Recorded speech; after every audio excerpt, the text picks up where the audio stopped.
close their market to our cars. We protect and defend Canada, and they run up a massive trade deficit with us. We protect and defend all of Europe at a cost of trillions of dollars over time, and what do? They run an over $300 billion trade deficit with the United States. Why should America protect the world, send foreign aid to the world, defend the world, provide for the world, and in exchange, get ripped off by every other country in the world? And what do we have to show for it? I agree. The deindustrialization of the heartland, the destruction of the American dream, the eradication of our industrial and manufacturing base that we need for our national security. He's right. Folks, look, I'm not an economist, nor do I play one on TV, but it seems to me that we have had a deeply unfair trade system for years. Now, that's benefited other countries, including adversaries like China, but it has destroyed our manufacturing base here at home. Factory after factory and town after town hollowed out and ravaged as American companies moved overseas and the world took advantage. Look, my dad spent his entire working life in a factory as an electrician and a tool cutter. The kind of hardworking people like my dad and the people I grew up with in Northeast Philadelphia who helped build this country have been left behind. If we don't stop relying on the likes of communist China and start making things in America, then we will eventually head off a cliff. Will there be short-term pain in the stock market? Yes. But President Trump is urging patience and says there will be a big payoff for the American people if we hold the line. He ran on this. Fair trade, making American industry strong again, bringing jobs back home, and looking out for the American worker. And by the way, he's been talking about the wisdom of tariffs for almost 40 years, so this should not be shocking. Here's more. I think our markets are going to boom. Got to give it a little chance. But we're taking in jobs, and we're taking in industry, we're taking in trillions of dollars. I think our markets are going to boom. Couldn't help but laugh at him. Germany will become now, despite the panic we're seeing among elites and the short-term stock market shakiness, there are signs that President Trump's tariff plan is already having a positive effect. India, Vietnam, and Taiwan are among 50 countries that the White House has already reached out to revise their tariff policies with the U.S. Israeli Prime Minister Benjamin Netanyahu was at the White House earlier today, partly to discuss tariffs, and here was the president of the European Commission also today. Nonetheless, we stand ready to negotiate with the United States. Indeed, we have offered 0 for 0 tariffs for industrial goods, as we have successfully done with many other trading partners, because Europe is always ready for a good deal, so we keep it on the table. As well she should, because President Trump has leverage and he's not afraid to use it.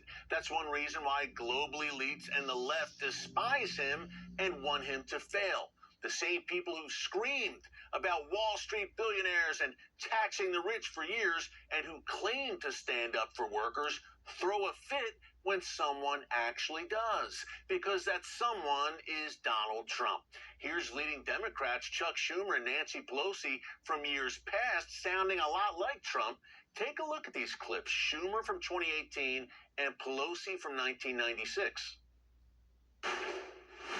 I'm looking out, number one, for jobs. You know, if General Electric moves jobs to China, they're not unhappy, but my New York workers in Schenectady are unhappy. And so you can't let the international business companies who don't give a hoot about where their factories are govern this. You have to do what's good for the American worker. In terms of tariffs, I think it's interesting to note that the average U.S. MFN tariff on Chinese goods coming into the United States is 2%, whereas the average Chinese MFN tariff on U.S. goods going into China is 35%. Is that reciprocal? Your member of Congress could have drawn the line to say to the President of the United States, do something about this U.S.-China trade relationship that is a job loser for the United States. I'm glad to see that Chuck and Nancy are so hawkish on communist China. Coming up, We're joined by top China expert Gordon Chang, who breaks down why tariffs on China are necessary to keep the upper hand over America's greatest adversary. And it all starts now.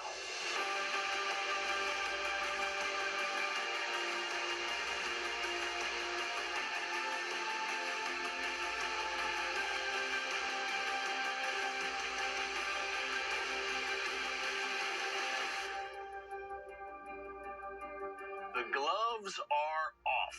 President Trump is threatening a crushing 50% tariff hike on China if Beijing doesn't back down from its own economic threats. Critics are screaming trade war, but folks, let's be honest, China's already been waging war on America for years, from deadly fentanyl to cyber attacks to mass intellectual property theft. This isn't just about trade, it's about our national survival. Joining us now to break it down is our good friend Gordon Chang, Gatestone Institute senior fellow and author of the must-read book, Plan Red, China's Project to Destroy America. Gordon, always great to see you. At the end of the day, this seems like a national security issue, right, to impose tariffs on our greatest adversary who's been taking advantage of us for years.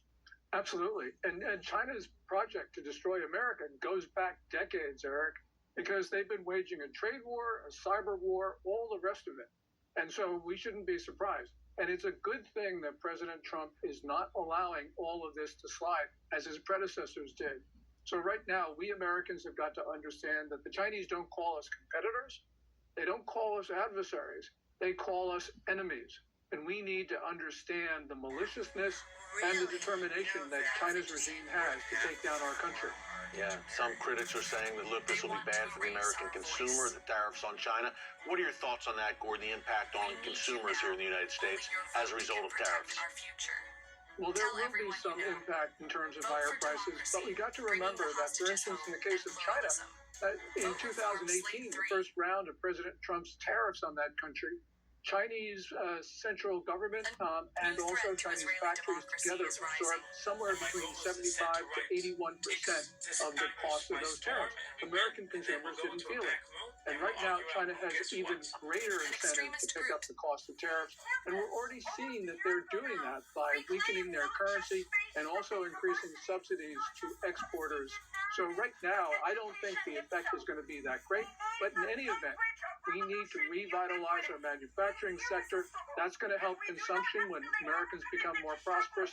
So overall, this is a very important move. Yeah, I mean, China has a $295 billion trade surplus with the United States. So, Gordon, for our national survival, it seems this had to be done. There's no doubt about it. Do you think China, and you just laid out a little bit, but do you think China and other nations could climb down here and get the memo, so to speak, and come to the table and play ball? Because President Trump has leverage. Yeah. President Trump has a little leverage with regard to China because, first of all, as you point out, we're the trade deficit country. They've got the trade surplus. They've got everything to lose. Plus, also, we're the bigger economy. Our economy is at least a third greater than China's. So President Trump holds those cards. Now, it would be economically rational for Xi Jinping to climb down, but I think that he's put himself into a corner, and that means this trade war could go on for quite some time. But it's absolutely necessary because, we Americans, we've got to realize that we could not have maintained really bad trade policies for decades and think that we can get out of this without some cost. But I believe that those costs will be a lot smaller than people think, and we're going to usher in a new era of prosperity for American workers and for everybody else as well. Gordon, great point. It should have never gotten to this point, and now President Trump's making up for past mistakes and lost time, but thank God he's doing it. Last question, about a minute left. You've talked a lot about China's economic weakness. A lot of people think the communist regime in Beijing is this budding economic powerhouse, but you've said their economy at the root of it is actually quite weak. Tell us more about that. Yeah, it's not growing at the 5.0% pace that they reported for last year. Probably about zero when we look at their deflationary spiral that the country is in and other indicators. And that means that China right now is in a dire condition. They need to export more. The only place that they can go to, well, the biggest export market in the world is America's. They can't replace it. And so China absolutely needs greater access to the U.S., just as President Trump is putting in tariffs. That's a great thing because behind those tariff walls, we can actually grow our factories and make Americans prosperous again. Amen. Gordon, great breakdown as always, my friend. Folks, follow Gordon on X and across social media. Gordon, thanks again. We know you keep a close eye on this. We'll see you again soon. God bless. And coming up after the break, we're talking about holding the line. That also means in combating these out-of-control, runaway, left-wing judges and election integrity. Much more with a top expert from D.C. after the break. Stick around. This is Franklin Graham. Samaritan's Purse is responding to the deadly 7.7 magnitude earthquake that struck Myanmar just a few days ago. It was followed by, within just minutes, of more powerful aftershocks. There's a lot of suffering, a lot of damage, and a lot of death. Samaritan's Purse has dispatched our DC-8 cargo plane filled with all the items for a field hospital. There'll be a Tier 3. It'll have 2 operating theaters. It'll have emergency room, laboratory, X-ray, same thing that the United States military uses. All the things that we need to take care of the people that are suffering. Plus, we've got staff that will run this and man this.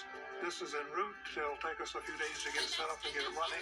But we need your prayers and we need your financial support as we do this. This is a big undertaking and we need God's help more than anything else. Thank you. And God bless you. To find out more or to get involved, go to SamaritansPurse.org/TBN. Hey, TBN family, Eric Stakelbeck here. As you know, we are living in uncertain times with inflation, stock market volatility, and recession warnings. Analysts are urging Americans to get prepared right now. That's why you should strongly consider gold and silver to help protect your retirement accounts like IRAs and 401ks. Preserve Gold is the only precious metals company I trust and recommend to my friends. They're giving away a free wealth protection guide to TBN viewers, so give them a call right now. Call now, 866-339-3319 for your free information kit to learn how you can put physical gold and silver into an IRA or 401k, and how you can even purchase precious metals for delivery direct to your home. Preserve Gold has hundreds of 5-star reviews and millions of dollars in trusted transactions, and you can get up to $15,000 in free gold and silver with a qualified purchase. Just call 866-339-3319 or text Eric to 50505. Welcome back to Stakelbeck Tonight. The left has been waging a long war on America's foundational freedoms. And our next guest has been fighting back with facts, lawsuits, and fearless truth for over 2 decades. Tom Fitton is the president of Judicial Watch and author of Rights and Freedoms in Peril, an investigative report on the left's attack on America. He joins us now. Tom, great to see you. Great job on the book, number 1. And number 2, hey, a big victory recently for Judicial Watch. You led the charge in getting 5 million dirty names removed from the voter rolls, including 1 million, Tom, in New York City alone. First of all, what are dirty names, and why is this so important for election integrity to get them removed? Well, thank you, Eric. It's kind of a long ball game, right? And we're scoring the runs in ways that are truly historic now. Federal law requires the states to take reasonable steps to clean up the rolls, and if they don't, they can be sued, and that's what Judicial Watch did in places like New York, California, Kentucky.